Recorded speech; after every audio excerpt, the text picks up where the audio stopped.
le duc de Savoie. En direct des Alpes.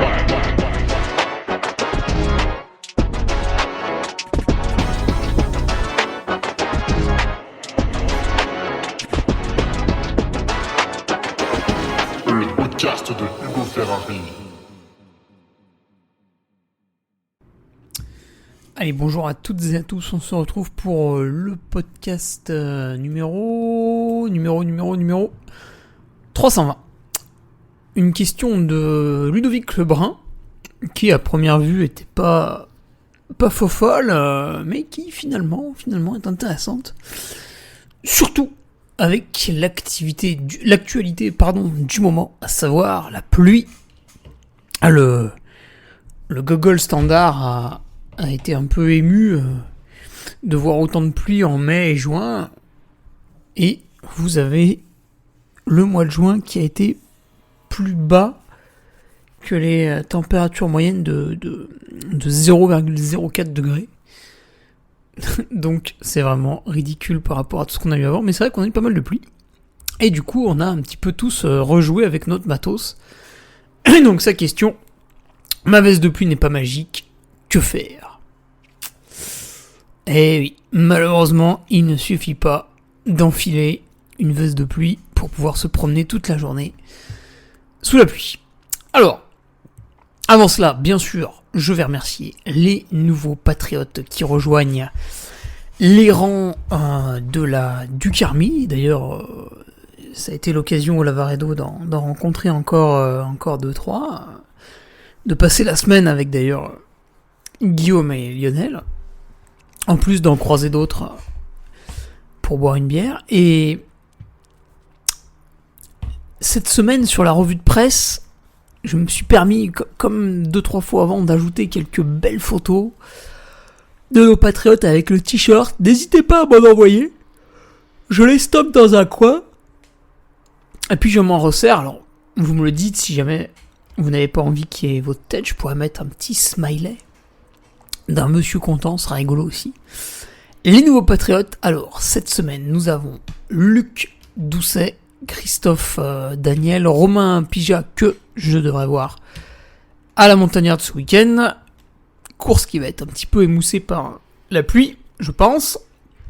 Valentin Grosse, Guillaume Elkasri, François Gémin, Karim Eloukbani, Patriote féminine avec Mélanie Platrier, Cyril Roumieux, Meryl Nicarnaltio, Sébastien Godet, Thibaut Gueffard, Alexandre Trenteseau, mon podologue Corentin Mendes, qui va avoir un joli paragraphe dédié dans l'article de ce vendredi, on y reviendra plus tard. Le retour d'Olivier Ripoll et de Solène Guérin, et puis dans les nouveaux, on avait encore Mathéo Lecornu, Romain Roussel, Jean-Philippe Ganivet, Rémi Magnin, Sébastien Huillet, Yannick Gabin, Baptiste Galland et Julien Moreau. Voilà pour nos nouveaux patriotes. Écoutez, vous avez donc désormais accès à tout un tas de contenus. Il y en a un sacré paquet. Mon conseil, une fois que vous avez bricolé un petit peu sur la plateforme Patreon, normalement vous pouvez aller sur mon site internet l'entreduduc.fr et vous avez un onglet Patreon donc qui vous est dédié. Et sur cet onglet Patreon, vous allez retrouver tout le contenu que j'ai publié depuis 2020. Donc les revues de presse, c'est le billet du lundi, c'est ce qui apparaît en premier. Donc vous cliquez sur les années pour trouver celle qui vous plaît, avec les audios. Les interviews et les présentations, voilà. On en a qui sont un peu marrantes parce qu'elles datent un peu, tu vois, genre Mathieu Blanchard et Camille Brouillard en 2021, puis après ils ont explosé, etc. Apprendre, ça c'est les articles. Alors on a de la préparation mentale, on a de la préparation physique, on a les articles de Nico Martin, on a de l'acclimatation à la chaleur que je vais me permettre cette année d'améliorer encore. La rubrique nutrition avec des recettes, avec les articles de Sébastien Diffenbrom, avec tout un tas de prises de sang. L'expérience du jeûne aussi que j'avais fait un coup, putain. Quelle huile choisir? Ah ouais, là c'était excellent, là on avait interviewé Olivier Garibaldi de Chris et Olive, qui vraiment là nous a appris des trucs pour le coup. Préparation, donc là c'est toutes les courses auxquelles j'ai participé, comment j'ai fait donc depuis 2020. On commence avec Loisan d'ailleurs. Retour de course, pareil. Et d'hiver, alors là c'est un peu le fourre-tout, je vous invite à fouiller également. Voilà, tout ça sur mon site web pour vous, chers patriotes. Et bien sûr, vous arrivez au meilleur moment puisque on approche du J-30. On approche du J-30 UTMB. Il faut que j'essaie de faire un petit jingle pour avoir un truc encore plus sympa. Et qu'est-ce qu'on a là? Vendredi, ça va être le retour du Lavaredo, alors qui s'est pas passé très très bien. C'est d'ailleurs pour ça que je décris mes courses uniquement sur Patreon, c'est parce que en fait sur les autres réseaux sociaux, la plupart des gens ne se rendent pas compte en fait de ce qu'est un effort, et certains me félicitaient parce qu'ils ont vu une 15e place. Étant donné que toute leur vie ils sont 472e, ils trouvent ça bien, et du coup ils disent bravo, t'as fait une super course, c'est génial. Et en fait quand vous avez fait une mauvaise course, ça vous énerve de recevoir ce genre de commentaires. Donc je ne détaille plus, et puis pareil tu détailles ce qui s'est passé, t'as Robert du 7-1 qui vient t'expliquer que lui il aurait fait autrement, donc bon c'est infernal. Il a 37% de masse grasse et il va te dire ouais mais tu vois t'aurais dû utiliser des bâtons comme ci comme ça, donc t'as juste envie de le décapiter et de foutre sa tête sur le bâton justement à l'entrée de ton village pour que les gens arrêtent de faire ça. Donc le vrai détail, le pourquoi du comment se retrouve systématiquement sur Patreon, là où on a une communauté beaucoup plus intelligente, même si parfois quelqu'un arrive en étant un benet. Eh bien, il s'instruit au fur et à mesure. Et après, il fait des remarques pertinentes. Je vois qu'il y a beaucoup de monde qui est inscrit sur mon Patreon, mais qui n'est pas abonné à la formule payante. Alors, petite précision, vous n'avez accès à rien. Il n'y a aucun article, aucune vidéo, aucun audio qui n'est en accès gratuit sur Patreon. Donc si vous êtes inscrit en non payant, en fait ça ne sert absolument à rien. Rien du tout. Voilà, donc il faut payer. Qu'est-ce qui arrive mi-août? Les casquettes que j'ai lancées, alors qui cette fois-ci seront beaucoup plus sportives, beaucoup plus respirantes, qui ressemblent à la marque Cielé, celle qu'on connaît bien. Voilà, donc c'est la même chose mais en mode personnalisé.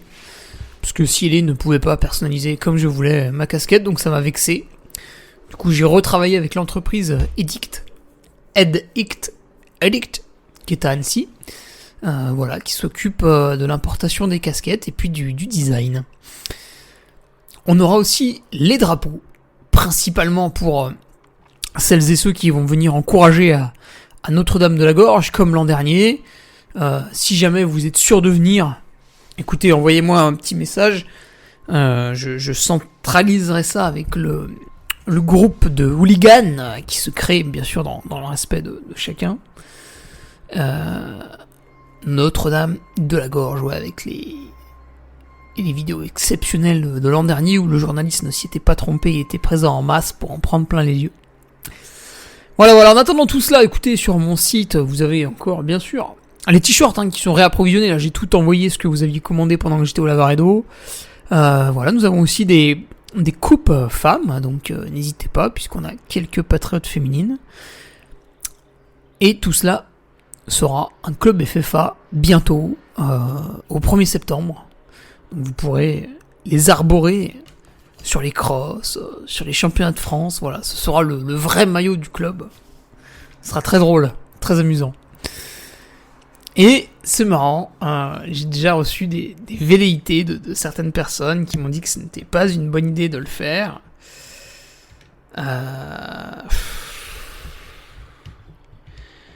Comment voulez-vous me raisonner en fait? Est-ce que vous pensez vraiment que vous avez un certain poids pour influer mes décisions?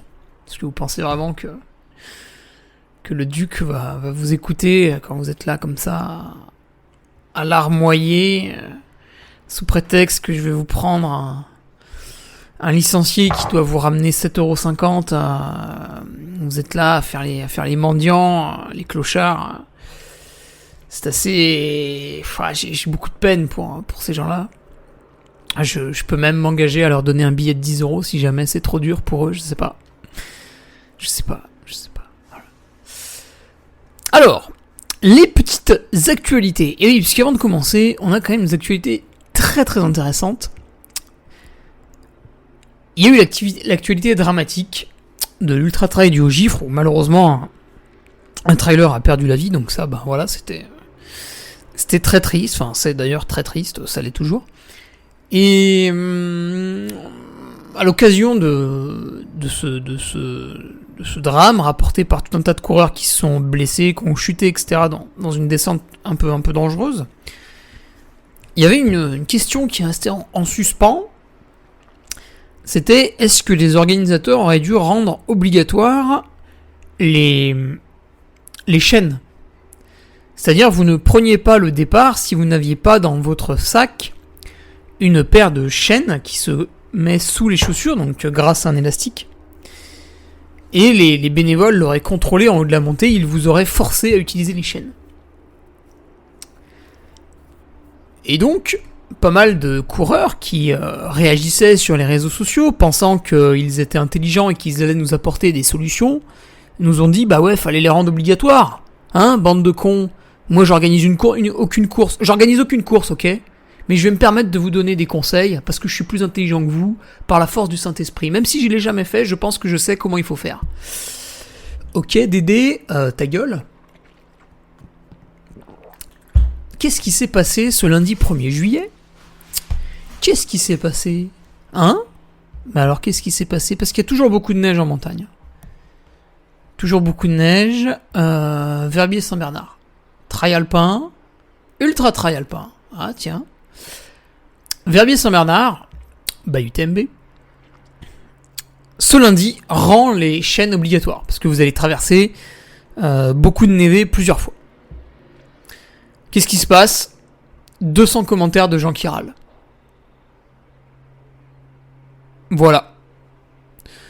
En fait, vous méritez ce qui va vous arriver. Vous allez vous mettre dans des situations de merde.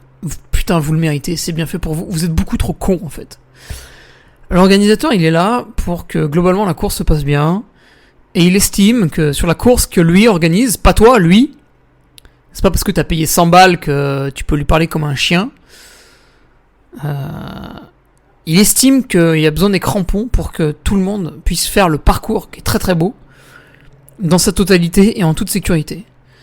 Et toi, petite merde, tu es là et tu râles parce que, alors, tu énonces plusieurs arguments et en fait il faudrait que tu prennes un coup de bâton pour chacun. Alors c'est trop cher, voilà, je sais pas, c'est trop cher, donc je t'invite à nous donner immédiatement le modèle de ton téléphone et de ta voiture pour qu'on puisse juger à quel point c'est cher pour toi. T'as pas le temps de les commander? Je comprends pas pourquoi t'as pas le temps. Attendez, regardez, on est mercredi là. Alors, la nouvelle elle est tombée lundi. Je vais sur Amazon. Je sais, c'est mal, mais c'est le plus rapide. Je tape, je sais pas quoi taper, chaîne course à pied, je tombe sur quoi? Non, c'est pas ça. Si je tape Yaktrax. Voilà, là j'ai des résultats, vous voyez, voilà, ça coûte 20 €. Alors ça c'est de la merde. Je voudrais quand même vous donner un conseil. Avec la Yaktrax, vous allez quand même bien glisser dans le névé.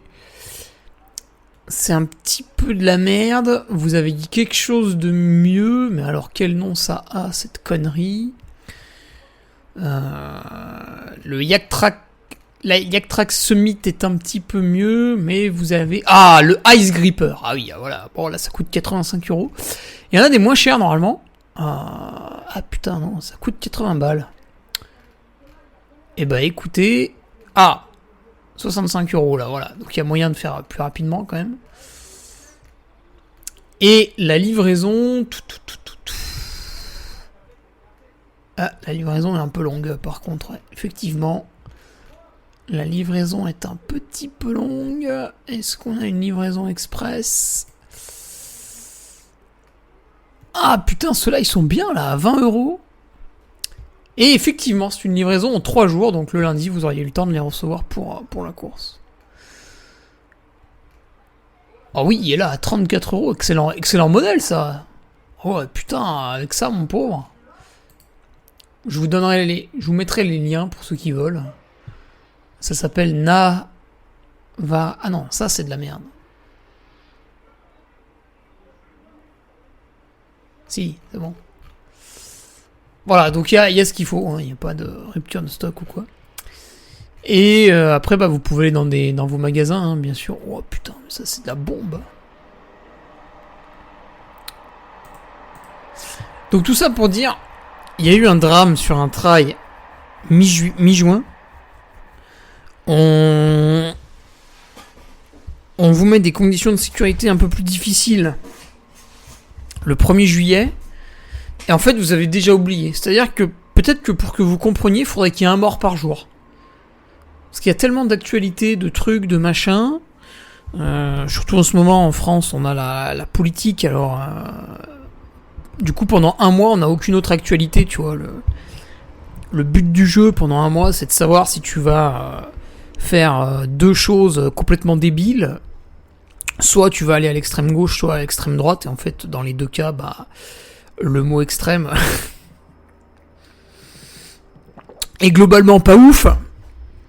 Mais bon.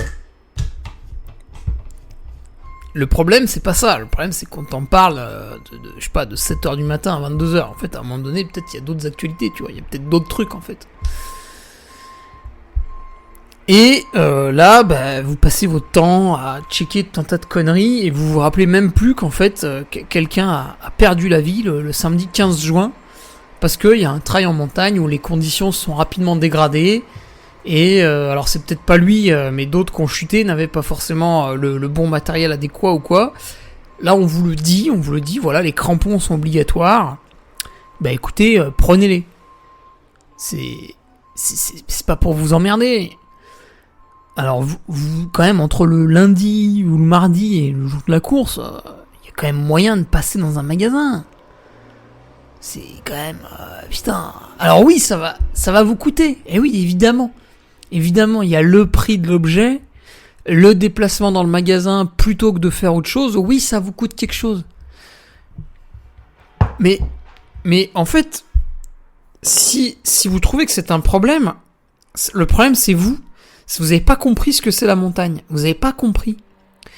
Vous pensez que c'est Disneyland. C'est pas Disneyland. En fait, la montagne, quand elle te dit va te faire enculer, tu vas te faire enculer, t'insistes pas. D'accord ? Tu baisses ton pantalon, tu te mets à quatre pattes et ça passe, tu vois. Et t'attends. C'est pas toi qui choisis. Donc quand un organisateur te dit il y a trop de neige, faut mettre les crampons, tu fermes ta gueule et tu mets les crampons. Sinon, tu vas faire du trail dans la forêt de Meudon. Et puis ça va bien se passer, t'auras pas besoin des crampons. Tu pourras y aller avec tes chaussures de route, t'auras même pas besoin d'acheter de chaussures de trail, tu vas faire des économies, tu vois. Donc voilà, c'est toujours... C'est pénible, tous ces gens qui n'organisent pas de courses, qui systématiquement râlent, mais faut toujours qu'ils l'ouvrent, putain. Eh oui, mais vous auriez dû... Et il y en a un, putain, mais c'est exceptionnel, il a dit, ouais, quand c'est comme ça en Belgique, on modifie le tracé. Oh putain, mais reste-y dans ta Belgique, mais surtout ne viens pas en fait. Et tu veux modifier le tracé où, espèce de mongol? Il y a des sommets à 4000 entre les vallées. Hein? Tu veux qu'on fasse un tunnel? Eh oui. Putain, mais c'est insupportable. Ouais, faut modifier le tracé. Est-ce que tu peux regarder une carte s'il te plaît? Est-ce que tu peux nous proposer un tracé? Tiens, vas-y, vu que t'es intelligent là. Hein, au lieu de dire ouais, faut modifier le tracé, faut aller là où il y a pas de neige. Alors après, tu modifies le tracé, tu fais un cross dans la vallée.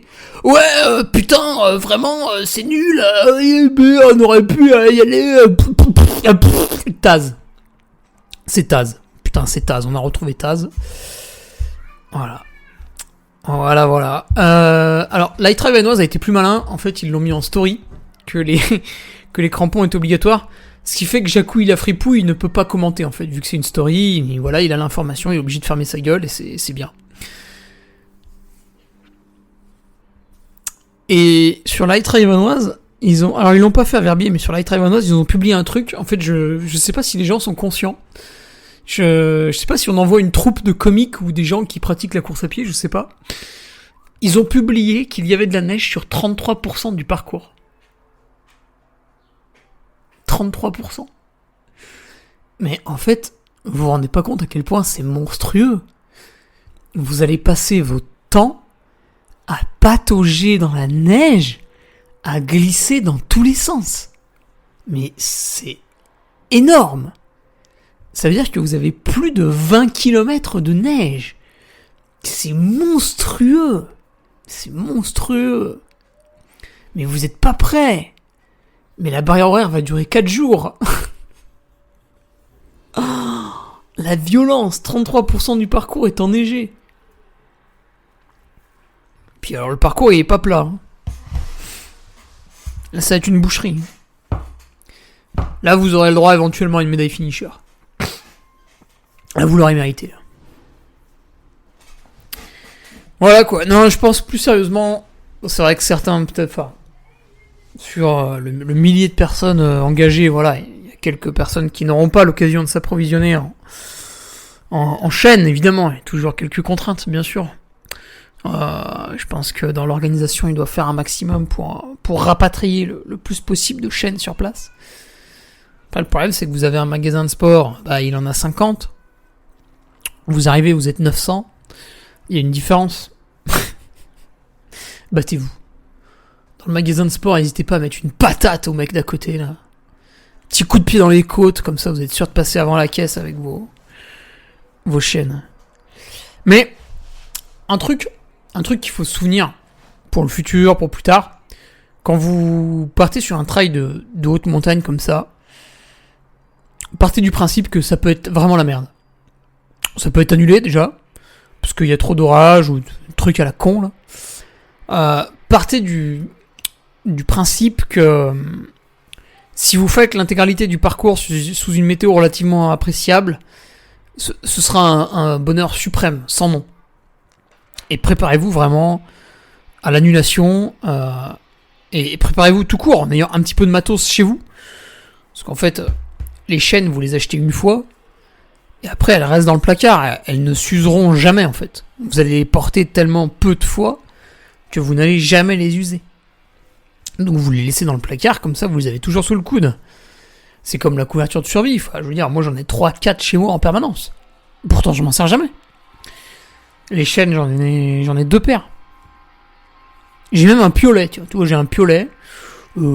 Ça pareil, je m'en suis jamais servi.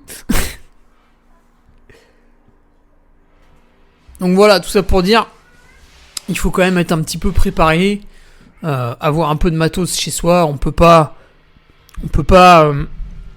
désirer faire des trails de très haute montagne et y aller comme un pingouin là, comme on voit quelques touristes au sommet de Montanvert qui viennent avec le tchouchou là. J'ai déjà croisé quelques femmes qui descendent, qui marchent sur les sentiers avec des talons aiguilles. Voilà, ça, bah écoutez, faites-le, mais démerdez-vous quoi en cas de problème. Et en fait, n'appelez pas les secours, assumez, crevez dans un coin là. Et puis ça fera un petit peu de tri. On est beaucoup trop nombreux d'ailleurs sur la planète. C'est bizarre qu'aucun parti politique nous en ait parlé. Ça aurait eu de la gueule. Réduire la population. Ça, c'est des mesures fermes qui fonctionnent. Là, on est sur de l'extrême là, hein. Au lieu d'avoir des extrêmes ridicules. Là, on aurait un vrai extrême là. Un extrême plus.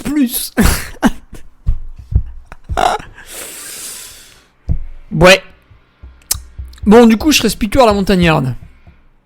Alors, ils ont pas trop parlé de... En fait, on va pas si haut à la montagnarde. Vous allez un petit peu au-dessus de 2000, mais sur une crête qui est très exposée, donc je pense qu'il n'y a plus de neige. Mais sinon, vous n'allez pas si haut le reste du parcours, donc vous serez peu exposé à la neige. Par contre, vous allez être exposé à la pluie. Alors, pour la pluie, d'ailleurs, c'est le sujet du jour. En fait, c'est les vestes de pluie. Vous avez tout et n'importe quoi. Vous avez des vestes de pluie qui peuvent s'apparenter à un string, qui évidemment vont vous servir à rien. Et vous avez des vestes de pluie, des trucs costauds, Gore-Tex, qui pèsent 4 kilos. Là, vous pourrez dormir sous l'eau et aucun problème. La petite anecdote, c'est au départ du trail du Saint-Bernard, je sais plus si c'était en 2021, ouais je crois que c'était 2021, au Chapieux, donc c'est 6h du matin, il fait nuit et les coureurs s'apprêtent à partir et ils vont passer la journée sur des crêtes à 3000 mètres d'altitude. Et il y a beaucoup de vent. Et l'organisateur est prévenu, il a dit voilà, les conditions météo seront difficiles, équipez-vous. Voilà, vous vous équipez, conditions météo difficiles, équipez-vous. D'accord. Et en fait, au départ, l'organisateur passe dans le peloton, tu vois, il traverse le peloton comme ça. De temps en temps, il met un petit coup d'épaule parce qu'il est un peu bourrin. Et il attrape un coureur.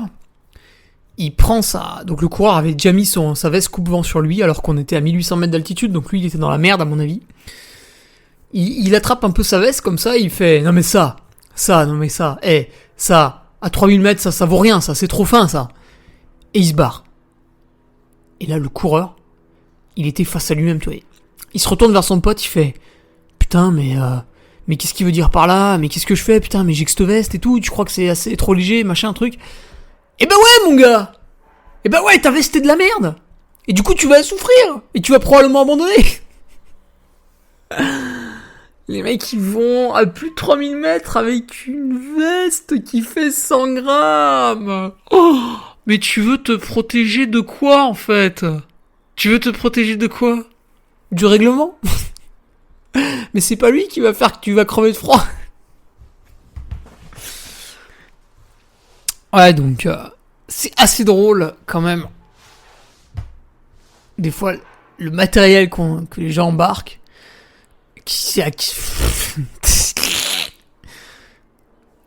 Quand vous faites un trail en haute montagne, peut-être entraînez-vous en haute montagne déjà, c'est peut-être un conseil, tu vois. Vous visez un trail en haute montagne. Vous le visez en 2024. Vous y êtes jamais allé. Est-ce qu'il serait pas plus intelligent de faire des vacances à la haute montagne en 2024 et d'aller se promener un petit peu haut, d'expérimenter, voilà, qu'est-ce qui se passe quand il y a l'orage, etc. Et l'année d'après, vous faites la course. Parce qu'en fait, pour votre petit plaisir égoïste de réaliser une compétition, vous allez foutre dans la merde une organisation des secouristes. Tu vois, par exemple, aujourd'hui, à Samoin, voilà, l'organisation, les secours sont entendus par la gendarmerie, et qu'est-ce qui s'est passé, gna gna gna. Voilà, c'est... Peut-être il faut déjà y aller un petit peu, quoi, avant de vouloir faire une compétition. Bon. Alors sur cette montagnarde, certains m'ont déjà commandé quelques bières de récup. Alors, écoutez, je pense que je vais être plus ou moins complet, mais envoyez-moi un message si jamais. Des petits t-shirts aussi, putain j'en ai chargé aussi là pour partir sur la montagnarde, n'hésitez pas. Et au niveau de la pluie, ouais, prenez du costaud, podcast dédié, on est parti. Ah non, une petite news encore, d'un point de vue athlète, voilà, le Lavaredo est terminé. Le débrief ce sera vendredi sur Patreon, ou peut-être demain soir, peut-être jeudi soir. Et puis après on part sur la 6000D. Voilà, alors pourquoi faire la 6000D 4 semaines après le Lavaredo? Pourquoi faire la 6000D 5 semaines avant l'UTMB? Si vous n'êtes pas sur Patreon, vous ne le savez pas, vous ne le saurez pas d'ailleurs, vous resterez à patauger dans votre bêtise. Je pense qu'elle est pas trop mal placée. Pas trop mal placée. Et on y reviendra quand je la présenterai. Et puis si ma revue de presse d'hier, plus mon interview, donc c'était Yannick Noël qui a fait podium au Lavaredo, ne vous ont pas rassasié, demain va sortir l'épisode de la bande à des plus, dans lequel nous sommes tous revenus sur les actualités du week-end. Western States, Marathon du Mont Blanc, 90 km du Mont Blanc et la marée d'eau. Voilà, un épisode assez riche. Allez, passons au podcast. Alors Ludovic me demande ce que j'utilise lors d'une sortie pluvieuse. Puisque Ludovic a fait le constat que au bout de plusieurs utilisations, sa veste de pluie laissait à désirer visiblement. Donc il se demande ce que j'utilise. Alors, en 2016, j'étais au Team Adidas et on a reçu beaucoup d'équipements, beaucoup de vêtements. Et dans tous ces vêtements, j'ai eu une veste de pluie noire, un petit peu Gore-Tex, ouais, c'est vrai qu'elle a une membrane à l'intérieur. Vraiment très solide, un peu lourde du coup forcément. Et donc cette veste date de 2016. Et à chaque fois que je dois partir et qu'il pleut réellement, je prends cette veste. Sinon j'ai une autre veste, un peu plus fine, qui est faite par Scott, mais je pense que Compressport a plus ou moins la même, qui est une veste qui pèse 100 grammes et qui coupe un peu la pluie. Après, si vous avez plus de 2 heures de pluie ou une pluie un peu violente, malheureusement, ça va peut-être pas passer au travers, mais ça va coller la membrane sur votre peau, en fait. Et ça va être assez désagréable. Donc moi, je l'utilise quand il y a un petit peu de pluie d'annoncer, que c'est une météo mauvaise, mais pas catastrophique. Vous voyez, donc j'oscille entre ces deux vestes. Et elles ne s'alignent pas du tout, en fait. Donc, je pense que t'as acheté de la merde, Ludovic. T'as dû acheter de la merde, ouais. Et du coup, elle s'abîme. Voilà. Parce qu'un bon vêtement coûte très cher. En 2016, la veste, elle coûtait 250 €, celle que j'avais. Donc je pense qu'aujourd'hui, on doit être à 300, 350. Mais, comme tu peux le voir, elle a 8 ans. Et il y a un truc... Alors, il me parle aussi du pantalon. Alors, le pantalon, c'est exactement pareil. J'ai un modèle vraiment costaud. Adidas. Et un modèle plus chill. De Scott aussi. Ouais. C'est exactement pareil. T'en as un qui va durer 1 heure ou 2 sous une pluie battante, puis après c'est chiante, il colle à la peau. Et l'autre, tu peux te promener... Pas de problème. Tu peux te promener avec sous la pluie, pas de souci. Le souci là, tu vois Ludovic, dans ta remarque, c'est qu'à aucun moment tu m'as parlé des gants et de la casquette. La casquette, c'est très important. Alors, moi j'utilise une casquette, c'est la casquette publicitaire Renard. J'utilise une casquette très dure, tu vois. Une vraie casquette en fait, une casquette de ville. Parce que tellement le matériau est dur, et la pluie met longtemps en fait à pénétrer ou à mouiller la casquette. Ce qui fait que je peux la porter très très longtemps sous la pluie. Et en plus la visière est très longue, très grande, casquette normale. Ce qui fait que ça coupe la pluie et donc je suis pas gêné au niveau du visage. Alors pourquoi la casquette ? Parce qu'il faut que tu préserves ta tête de la pluie. Et j'associe même un buff. Et le buff, je viens le faire monter jusqu'à dessous la casquette à l'arrière. Comme ça couvre toutes les parties et je ne me refroidis pas. Alors en plus, il est rare que la pluie te tombe dans le cou. Enfin, là où il y a le buff. Donc le buff, même s'il est pas waterproof, il se mouille très peu en fait. Alors que la casquette et la veste qui est sur tes épaules et sur tes bras, là oui, ça se mouille. Et grâce à ça, en fait, j'empêche le froid d'entrer dans la veste, pour me refroidir. Et c'est vraiment ça, en fait, qui va te gêner sous la pluie. Parce que être mouillé, c'est pas... On s'en fout d'être mouillé, en fait. Non, ce qui est gênant, c'est que tu as froid. C'est ça qui va t'emmerder. Et donc, faut que tu fasses très attention à ne pas avoir froid. Alors. Après, je l'utilise quand même assez peu, même si cette année il a beaucoup plu. Finalement, il pleut rarement toute la journée. Les sorties longues de 2, 3, 4, 5 heures que j'enchaîne, En fait, tu prends pas cher quand c'est 2, 3, 4, 5 heures. Tu vois, même s'il pleut tout le long, si t'es bien couvert, c'est pas très gênant. Des sorties de 8 à 10 heures pour préparer l'UTMB, je vais en faire 2, 3, 4, 5 là dans l'été. Et évidemment, je vais essayer de viser une journée où il fait plutôt beau pour pas trop souffrir de ça. Mais en fait, le seul moment où t'es confronté à des conditions très dures, ça va être dans une compétition. Parce que du coup, tu es parti sur un ultra trail. Donc tu pars longtemps, en montagne. Et tu es sans doute très loin de route ou d'accès facilité comme ça. Donc il te faut sur toi du bon matos. Voilà, ça c'est un peu la conclusion. Et effectivement, là, pour les coureurs qui vont participer à la montagnarde, ce week-end, il vous faut un excellent matériel de pluie. Et il faut l'intelligence. Acheter du bon matériel de pluie, ça vous demande de l'argent, c'est tout. Vous pouvez être un gros débile et posséder du très bon matériel de pluie.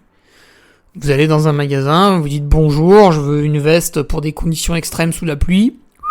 Hop, le vendeur vous l'amène et vous n'avez même pas eu besoin de connecter 2 neurones. Alors le souci, il est dans l'utilisation.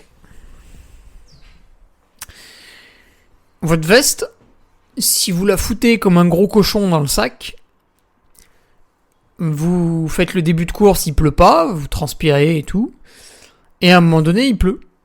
Donc là, vous sortez votre veste et en fait, vu qu'elle était dans votre sac, rangée n'importe comment, déjà elle pue, et en plus elle est un peu moite, un peu trempée, ce qui fait que quand vous allez la mettre sur vous, en fait, vous allez tremper votre t-shirt de l'intérieur à cause de votre veste qui est déjà un peu mouillée. Donc ce qu'il faut, c'est emballer ce qui est dans votre sac à dos. Il faut l'emballer dans des pochettes zippées, des pochettes plastiques zippées, les trucs à la con que tu trouves dans l'alimentaire ou des fois quand t'achètes des vêtements, tu sais, ils sont dans des pochettes plastiques zippées. Gardez bien la pochette et comme ça vous pouvez emballer votre matos avant les courses. Donc tous vos vêtements, vous les emballez dans le sac. Ce qui fait qu'au moment où vous en avez besoin, c'est exactement comme si vous les preniez dans votre armoire. Ils sont là, rangés, pliés dans leur petit sac. Et tout va bien. Et puis ensuite, il faut aussi sortir sa veste suffisamment tôt. Par exemple, la pluie démarre. Alors c'est toujours pareil, on fait tous la même réaction, on se dit « Ah putain merde, il commence à pleuvoir ». Bon, en général, quand il commence à pleuvoir, c'est plutôt léger, puis ça s'intensifie après. Du coup, on fait durer le moment où il pleut un petit peu et on n'a pas encore enfilé la veste. Et il y en a certains qui vont faire durer ce moment trop longtemps, et quand ils vont mettre la veste, en fait, le maillot proche du corps est déjà mouillé. Ce qui est un peu idiot, du coup, parce que vous vous êtes rafraîchi. Alors qu'en fait, il faut mettre la veste relativement rapidement, pour pas que vous vous soyez rafraîchi, et de toute manière, vu qu'il pleut, les températures vont descendre toutes seules, donc ça va se rafraîchir. Et puis, bien sûr, il faut mettre tout le reste. Les gants, le buff, la casquette, pour empêcher en fait l'eau d'entrer à l'intérieur. Parce que sinon vous avez votre belle veste là, l'eau vous tombe dessus, donc elle vous tombe par exemple sur le torse, et l'eau va couler, dégouliner, et puis elle va tomber, et en fait elle va s'infiltrer par le bas, ou par le haut si ça vous tombe sur la tête et qu'elle coule de la casquette, etc. Donc il faut protéger tout un maximum.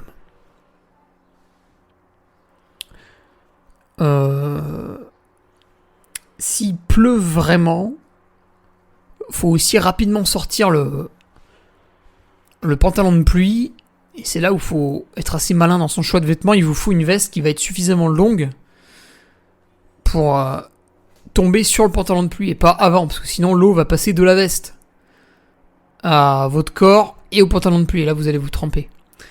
Donc faites attention à ça, puisque encore une fois, le problème qui va vous limiter, vos pieds vont être trempés, là vous êtes foutus, ça. Mais ce qui va vous limiter, ça va être vraiment votre refroidissement. Et du coup, question intelligente, question pertinente de Ludovic, c'était de me dire, bah voilà, comment tu fais? Est-ce que tu prévois une veste différente à chaque assistance sur l'UTMB, par exemple? Alors la réponse, c'est non. En fait, j'ai qu'une seule veste. Enfin, non, j'ai mes 2 vestes. Parce que si c'est pas annoncé des conditions désastreuses au départ, moi je pars avec ma petite veste. Parce que elle fait très bien coupe-vent, et si jamais il y a une petite pluie fine, elle me protège. Et si la météo est annoncée dure, par contre je pars avec la grosse veste. Si au bout d'une heure on sait qu'il y a l'orage qui va éclater, etc. Mais sinon, en fait, les personnes qui font mon assistance, ça peut être ma compagne, ça peut être mes parents, ça peut être des amis. Je leur donne un sac en fait où il y a plusieurs vêtements. Et le sac, c'est un sac à dos, ils le mettent sur eux. Et dedans, il y a ma grosse veste, un pull thermo là pour mettre sur le corps, etc. Et changer de veste, si t'as une bonne veste, en fait, il n'y a pas de raison de changer de veste.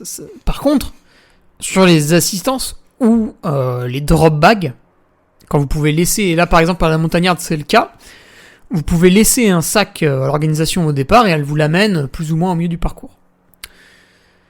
Eh bien, là, ce qu'il faut que vous mettiez dans votre drop bag, en fait, c'est des vêtements secs.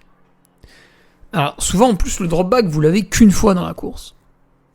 Donc, prenez le temps. Si les conditions sont un petit peu mauvaises, quand vous arrivez à la base vie où vous avez votre sac, votre drop bag, les affaires que vous avez prévues, vous changez, en fait. Mais vous changez tout, vous repartez tout sec. Et effectivement, à ce moment-là, ça peut être pertinent d'avoir une deuxième veste. Puisque si vous mettez un maillot manche longue sec, un caleçon short sec, des chaussettes sèches, donc là, c'est évidemment intéressant de changer de chaussures si elles sont trempées depuis 4 heures. Si vous mettez que des trucs secs et que par-dessus vous remettez une veste qui est mouillée, c'est con parce que vous allez tout de suite vous mouiller. D'ailleurs, vous allez voir, ça va vous faire chier quand vous allez remettre la veste. C'est vrai qu'à ce moment-là, on peut prévoir une deuxième veste. Alors évidemment, si sur quelques courses, il y a 2 drop bags, je suis pas sûr, vous pouvez prévoir 2 fois du change. Et ceux qui disent que gna ça demande d'acheter trop de matos et tout, écoutez, courez trempez et arrêtez de nous casser les couilles. Moi je vous dis ça, c'est pour votre confort, vous pouvez vous démerder tout seul. Ou autre astuce, c'est qu'en fait c'est des vêtements et vous allez les utiliser au cours de votre vie. À part si vous faites du trail pendant 1 an et qu'après vous retournez bouffer des chips devant la télé. Mais sinon, moi tous les vêtements que j'ai achetés, je les ai utilisés mais jusqu'à la corde pendant 5, 6, 10 ans, je les ai encore dans mon armoire. Ça sert toujours en fait. Ça sert toujours. Voilà, quelques petites anecdotes. Parce que je n'ai jamais vraiment eu des mauvaises conditions comme ont pu traverser les coureurs du Haut-Gifre il y a 2-3 semaines. J'avais eu une Transjus en 2017 qui était bien mouillée. Ouais, en fait, on a fait le départ vraiment sous des grosses trompes d'eau. Donc là, j'avais ma grosse veste. Mais j'étais quand même en short. Parce qu'en fait, après, c'était annoncé que ça allait se lever, puis revenir, etc., etc. Et du coup, toute la course, j'ai fait que mettre la veste, l'enlever, la remettre, l'enlever. Mais on parle d'une course de 7 heures. Donc si au bout de 5 heures, j'avais froid aux mains et je pouvais plus manger, c'était pas très grave parce qu'il restait que 2 heures entre guillemets et en buvant des produits énergétiques, ça allait le faire. Sur l'UTMB 2018, là, il pleuvait. Mais il n'a pas plu tout le long de la course. Et il faisait froid. J'aurais sans doute dû mettre un collant ou un pantalon. Et au niveau de la veste, je crois que j'avais une Compressport badgée Oka que m'avait prêté Nico Martin. Et c'était un peu audacieux, mais j'étais pas mouillé. Alors j'avais dû avoir un peu de bol. Et encore une fois, il a pas plu tout le long. Ce qui fait qu'à chaque fois qu'on redescendait dans les vallées, ou parfois quelques sommets, ils étaient pas exposés à la pluie, et du coup, on séchait plus ou moins. Après, c'était dur, c'était assez frais, mais voilà. Et la Pastourelle en 2024, en fait, que je viens de faire, on est parti, il pleuvait pas, rapidement, les nuages sont arrivés, et quand il a commencé à pleuvoir, là, par contre, ça a été assez fort. Donc j'ai mis ma veste, j'avais la Scott un peu légère. Et Et en fait, ça s'est arrêté 2 heures après, ça s'est arrêté au moment où je me suis dit, bon, au prochain ravito, je change de veste, tu vois. Et là, après, ça s'est arrêté, donc on a séché, parce qu'il y a eu du soleil l'après-midi. Voilà, donc j'ai pas eu réellement de très très grosse expérience en montagne vraiment dure. Enfin, en tout cas en course, après à l'entraînement, j'ai déjà fait 3 heures sous l'orage à Tignes. Donc c'était très con, mais il fallait que je rentre, j'étais loin de la maison, il était 22h. Et effectivement, je me suis un peu guidé au bruit pour esquiver l'orage, mais les trompes d'eau étaient assez violentes, et là j'avais tout le matos sur moi. Donc c'est vrai que j'avais pas de soucis, j'étais pas spécialement trempé, ça allait. Voilà. Voilà Ludovic, je pense qu'il faut que tu te penches sur une veste de qualité, parce qu'à mon avis, si la tienne s'est abîmée, c'est que tu t'es fait un petit peu enfler. Et que tu prévois beaucoup plus que ce que t'as en tête, parce que là tu me parles uniquement de la veste. Alors évidemment c'est obligatoire, hein, il faut cet ustensile, hein, c'est capital. Mais tu ne m'as pas du tout parlé de change au niveau du haut du corps, et ça je pense que c'est très problématique si vous en avez pas. Parce que en fait au bout d'un moment, vous avez beau avoir la meilleure veste du monde, l'eau elle va réussir à passer au niveau du cou, au niveau des manches, au niveau du sous le torse là, enfin à la fin de la veste, l'eau va réussir à s'infiltrer d'une manière ou d'une autre. Donc il faut à tout prix que vous ayez du change à un endroit de la course via les drop bags, ça vous fera beaucoup de bien. Et voilà, changez tout, hein, vraiment de la tête aux pieds, quoi. Allez, je vous laisse là-dessus. On se retrouve pour la montagnarde ce week-end. Et celles et ceux qui m'écouteront d'ici là, bah prenez de quoi vous changer, parce qu'il y a un drop bag à la montagnarde. Et prenez du vrai matos pour la pluie. Prenez pas des trucs de guignol, parce que pour l'instant c'est annoncé une grosse pluie dans la nuit de samedi à dimanche, et j'ai peur que ça continue aussi tout le dimanche. Donc soyez équipés, vous serez sur la fin de votre ultra, vous serez fatigués. Soyez équipés, ouais. Allez, salut. Tu viens d'écouter le podcast du Duc de Savoie. Si tu souhaites approfondir avec de pertinents articles d'éminents spécialistes, rejoins le Patreon. Tu feras ainsi partie, en tant que fidèle patriote, de la très prestigieuse Duke Army. Si l'humour est ton leitmotiv et que tu n'as peur de rien, viens sur l'Instagram. Si tu veux espionner le Duc, car tu es vil et sournois, son Strava est également à ta disposition. Enfin, si tu es vieux, presque sénile et ou débute dans les réseaux sociaux, contente-toi de suivre sa divine page Facebook, les liens sont dans la description. Que Dieu te garde et à la semaine prochaine.